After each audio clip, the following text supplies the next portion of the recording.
Hello, yes, I've finally gotten a new mic, and I hope the sound quality is better. But without further ado, I've finished recording the video I've been working on for. Honestly, I haven't been working on it at all. This is why I'm excited, because I finally started working on it, and it's done. Anyways, enjoy. The RE-45 Auto, short for Respawn Entertainment 45 caliber fully automatic auto pistol, is a weapon in the Titanfall series. Respawn Entertainment, you sure are good with weapon names. We got the Respawn 101, the Respawn 201, the Respawn 301, the Respawn 97, the Respawn 99, and the Cold War, named after a literal war. By the way, does the Cold War count as a war? I don't know. Anyways, the RE-45 made its first debut in Titanfall 1 way back in 2014, or the early 2600s in their time, and returned for a second season when Titanfall 2 came out, in the mid-2600s or 2016 our time. Recently, the RE-45 has made its third and most ambitious debut in the place of a primary battle in a battle royale game. As in, you can choose it over a fully automatic rifle. Yeah, I'm not sure what they thought there, but whatever, it works. The RE has an ambidextrous design that allows for one-handed reloads and the use of both hands, and a lightweight design for easy maneuverability such as strafing, wall running, titan embarkment, and double jumping. This weapon takes real-world inspiration from the HK/Heckler & Koch USP series, and in specific the HK USP Expert and Match.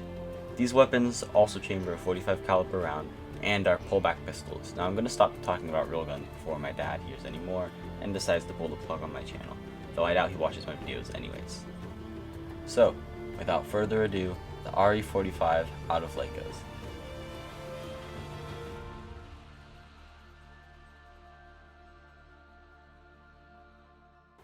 This is just the regular RE-45.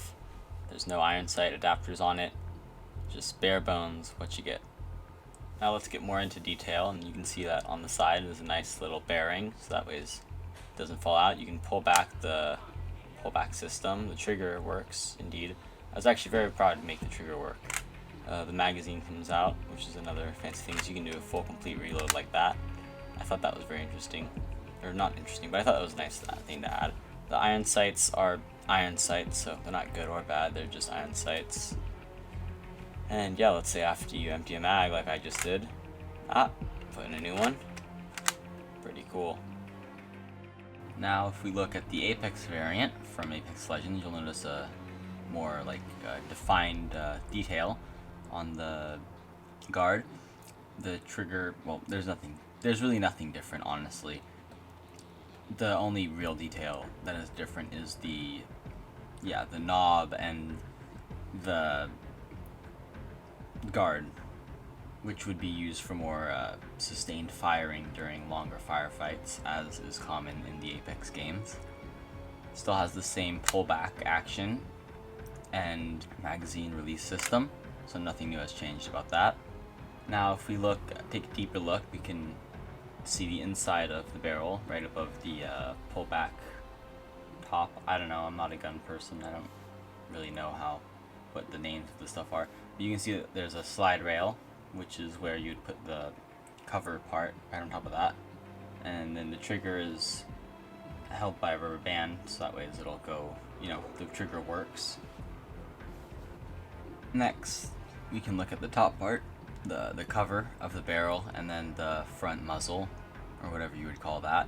They're connected by a rubber band that essentially allows for the front cover to be pulled back and for it to still retain its shape throughout intense firing / reloading. The front cover is also equipped with a side-mounted grip, so that way it makes reloading and pulling back the cover a lot easier to finish off those reloads. You'll notice that the slide, the Lego slide, fits nice right underneath the 2x4 plate that I had used in a substitute for a different block. Hence why there are a bunch of lines, not hundreds, there's a bunch of lines, but there's a lot of lines. And you can also see the iron sights that look pretty shabby. They're not really good, they're just iron sights. The last piece is, well, the hand grip. It's pretty simple hand grip. You have it was made out of, well, the back part was made out of a plate of these, just one plate of the little, whatever they're called, the like 1x2s that are curved. Yeah, that thing right here. And I decided to use this block because I figured it looked most realistic to the normal one, but unfortunately I couldn't. There's a few gaps, as you can see, underneath, like when the color changes. So this one has a gap, the one behind that has a gap. But all in all, I really thought that the handguard, the hand grip was pretty solid. The magazine manages to stay in completely via friction, so it doesn't matter how hard you're throwing. I mean, you could be wall running. You could be wall running and the magazine won't fall out. I just thought that there was no way that I was going to be able to have a magazine release system. So I just decided that it would just be easier to make it not fall out. Yeah, it just doesn't fall out. Simple enough. I have a confession to make that the RE-45 is actually super unstable. And to prove it, here's a few clips of it being super unstable.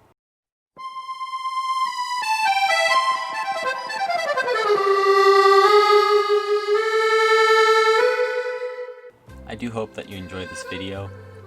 Please like and share, and next time, this will probably be in like a few months, but I'm going to be building an R99. I already have all the schematics done, everything like that. It's all finished. I just need to order the actual parts and build it, and then yeah, I'll be making a video on that. It'll also be a lot better prepared than this one, as I kind of will know what I'm doing with both my new microphone and the camera, which I haven't really used much. But yeah, see you next week.